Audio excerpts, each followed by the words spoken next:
آداب دوستوں، آپ دیکھ رہے ہیں ادب نامہ اور میں ہوں افضل۔ دوستوں، گزشتہ 15 نومبر کو بزم اردو سیتاپور کے 52 سال مکمل ہونے اور بزم کے صدر ضلع سیتاپور کے نامور شاعر، صحافی اور صدر ایوارڈ یافتہ ٹیچر جناب مست حفیظ رحمانی صاحب کی یوم ولادت کو بڑے پرجوش انداز میں منایا گیا۔ اس موقع پر جشن مست حفیظ رحمانی عنوان سے ایک عظیم الشان مشاعرہ بھی کرایا گیا۔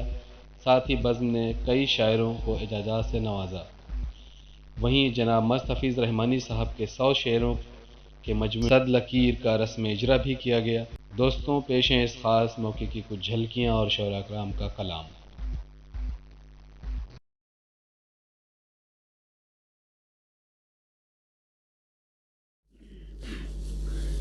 ایک ایک شعر حاضر کرتا ہوں، اجازت چاہتا ہوں۔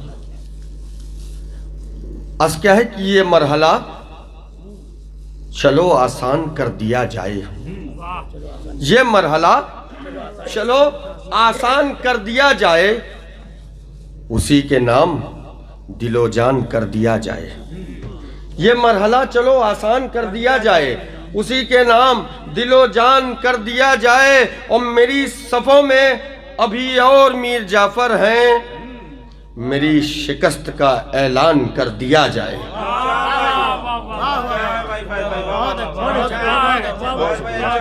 بہت شکریہ کہ میری صفوں میں ابھی اور میر جعفر ہیں، میری شکست کا اعلان کر دیا جائے۔ بہت بہت شکریہ، بہت شکریہ۔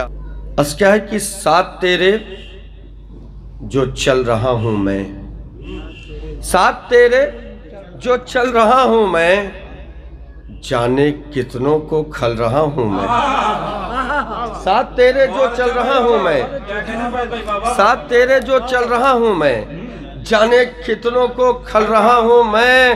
اور یہ نہ سمجھو کہ گرنے والا ہوں، یہ نہ سمجھو کہ گرنے والا ہوں، احتیاطاً سنبھل رہا ہوں میں۔ یہ نہ سمجھو کہ گرنے والا ہوں، احتیاطاً سنبھل رہا ہوں میں۔ اور کل میں نکلوں گا روشنی لے کر، کل میں نکلوں گا روشنی لے کر، یہ نہ سمجھو کہ ڈھل رہا ہوں میں۔ کل میں نکلوں گا روشنی لے کر، یہ نہ سمجھو کہ ڈھل رہا ہوں میں۔ اور میرا شجرہ اٹھا کے دیکھو تو، میرا شجرہ اٹھا کے دیکھو تو، آبروئے غزل رہا ہوں میں۔ میرا شجرہ اٹھا کے دیکھو تو، میرا شجرہ بہت شکریہ، بہت شکریہ، بہت شکریہ، بہت شکریہ کہ میرا شجرہ اٹھا کے دیکھو تو، بہت شکریہ، بہت شکریہ کہ میرا شجرہ اٹھا کے دیکھو تو، آبروئے غزل رہا ہوں میں۔ اور چھو لیا جب سے تو نے میرا بدن، چھو لیا جب سے تو نے میرا بدن، چھو لیا جب سے تو نے میرا بدن، ایسا لگتا ہے جل رہا ہوں میں۔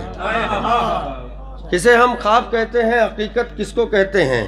قریب آؤ بتائیں ہم، محبت کس کو کہتے ہیں؟ اور یہ اونچے اونچے محلوں کے مقی کیسے بتائیں گے؟ کسی مفلس سے تم پوچھو ضرورت کس کو کہتے ہیں؟ یہ اونچے اونچے محلوں کے مقی کیسے بتائیں گے؟ کسی مفلس سے تم پوچھو ضرورت کس کو کہتے ہیں۔ بہت شکریہ، بہت شکریہ۔ ایک ایک شعر پڑھ دوں، اس کے بعد اجازت؟ جی میں پڑھ رہا ہوں صاحب۔ دیکھیں،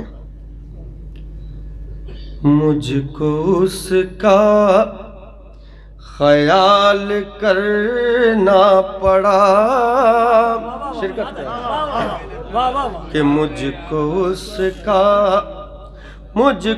اس کا خیال کرنا پڑا، پھر تعلق بحال کرنا پڑا۔ مجھ کو اس کا خیال کرنا پڑا۔ سر یہ بھی شعر بطور خاص کہ رنج آیا جو اس کے چہرے پر، رنج آیا جو اس کے چہرے پر، احتراماً ملال کرنا پڑا، احتراماً، بہت شکریہ بہت شکریہ، ملال کرنا پڑا۔ اور یہ بھی شعر بطور خاص سماعت فرمائیں واصف چاہ بخود سر موجودگی۔ سر دیکھیں کہ طنز کا وار پھر ہوا مجھ پر، طنز کا وار پھر ہوا مجھ پر، پھر تبسم کو ڈھال کرنا پڑا، پھر تبسم کو ڈھال کرنا پڑا۔ ندیم سیتا پوری صاحب میرے بڑے پرانے دوست اور محفوظ بھائی کی موجودگی اور خاکسار کا یہ مقطع کہ شاعری کھیل تو نہیں تھی فیض، شاعری کھیل تو نہیں تھی فیض، پر یہ کار محال کرنا پڑا، پر یہ کار، بہت شکریہ۔